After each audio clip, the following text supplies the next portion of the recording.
Shalom, Assalamualaikum warahmatullahi wabarakatuh.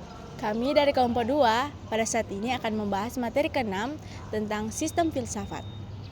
Namun sebelum itu, izinkan kami untuk memperkenalkan diri. Perkenalkan, nama saya Akila Aura Zara Abjul dan teman saya. Perkenalkan, nama saya Angelina Juliet Dalihi. Perkenalkan, nama saya Okridanti Gumolung. Perkenalkan, nama saya Kristina Gebi Justisya Pemani. Pengertian filsafat dan filsafat Pancasila. Yang pertama, pengertian filsafat.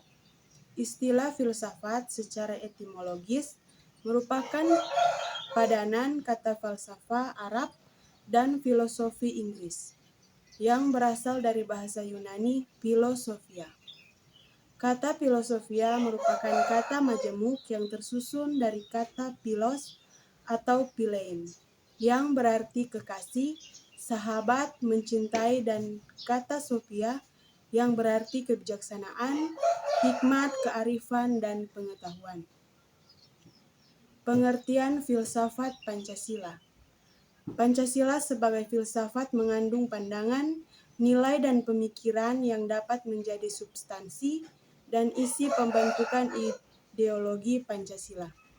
Filsafat Pancasila dapat didefinisikan secara ringkas sebagai refleksi kritis dan rasional tentang Pancasila sebagai dasar negara dan kenyataan budaya bangsa, dengan tujuan untuk mendapatkan pokok-pokok pengertiannya yang mendasar dan menyeluruh. Pancasila sebagai sistem filsafat. Pembahasan mengenai Pancasila sebagai sistem filsafat dapat dilakukan dengan cara deduktif dan induktif. Cara deduktif yaitu dengan mencari hakikat Pancasila, serta menganalisis dan menyusunnya secara sistematis menjadi keutuhan pandangan yang komprehensif. Cara induktif yaitu dengan mengamati gejala-gejala sosial budaya masyarakat, merefleksikannya dan menarik arti dan makna yang hakiki dari gejala-gejala itu. Pancasila yang terdiri atas 5 sila pada hakikatnya merupakan sistem filsafat. Yang dimaksud sistem adalah suatu kesatuan bagian-bagian yang saling berhubungan, saling bekerja sama untuk tujuan tertentu, dan secara keseluruhan merupakan suatu kesatuan yang utuh.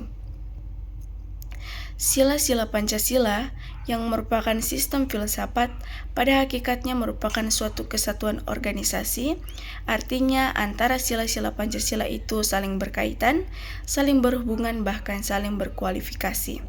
Pemikiran dasar yang terkandung dalam Pancasila yaitu pemikiran tentang manusia yang berhubungan dengan Tuhan, dengan diri sendiri, dengan sesama, dengan masyarakat.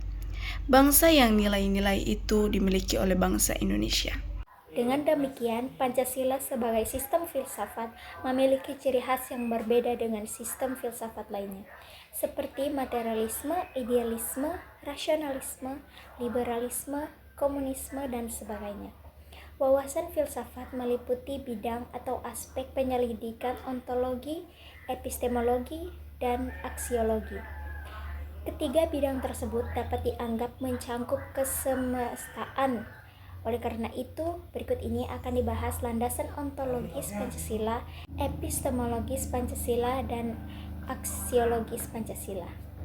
1. Landasan ontologis Pancasila. Secara ontologis, penyelidikan Pancasila sebagai filsafat dimaksudkan sebagai upaya untuk mengetahui hakikat dasar dari sila-sila Pancasila. Pancasila yang terdiri atas 5 sila, setiap sila bukanlah merupakan asas yang berdiri sendiri-sendiri, melainkan memiliki satu kesatuan dasar ontologis. 2. Landasan epistemologis Pancasila. Epistemologis adalah cabang filsafat yang menyelidiki asal, syarat, susunan, metode, dan validasi ilmu pengetahuan. Epistemologi meneliti sumber pengetahuan, proses dan syarat terjadinya pengetahuan, batas, dan validasi ilmu pengetahuan. Yang ketiga, landasan aksiologi Pancasila. Sila-sila Pancasila sebagai suatu sistem filsafat memiliki satu kesatuan dasar aksiologis, yaitu nilai-nilai yang terkandung dalam Pancasila pada hakikatnya juga merupakan suatu kesatuan. Aksiologi Pancasila mengandung arti bahwa kita membahas tentang filsafat nilai Pancasila. Dalam filsafat Pancasila disebutkan ada 3 tingkatan nilai, yaitu nilai dasar, nilai instrumental, nilai praktis. Nilai dasar adalah asas-asas yang kita terima sebagai dalil yang bersifat mutlak, sebagai sesuatu yang benar atau tidak perlu dipertanyakan lagi. Nilai-nilai dasar dari Pancasila adalah nilai ketuhanan, nilai kemanusiaan, persatuan, kerakyatan, dan nilai keadilan. Yang kedua, nilai instrumental adalah nilai yang berbentuk norma sosial dan norma hukum yang selanjutnya akan terkristalisasi dalam peraturan dan mekanisme lembaga-lembaga negara. Yang ketiga, nilai praktis adalah nilai yang sesungguhnya kita laksanakan dalam kenyataan. Nilai ini merupakan batu ujian apakah nilai dasar dan nilai instrumental itu benar-benar hidup dalam masyarakat. Sekian presentasi dari kelompok kami, diucapkan banyak terima kasih.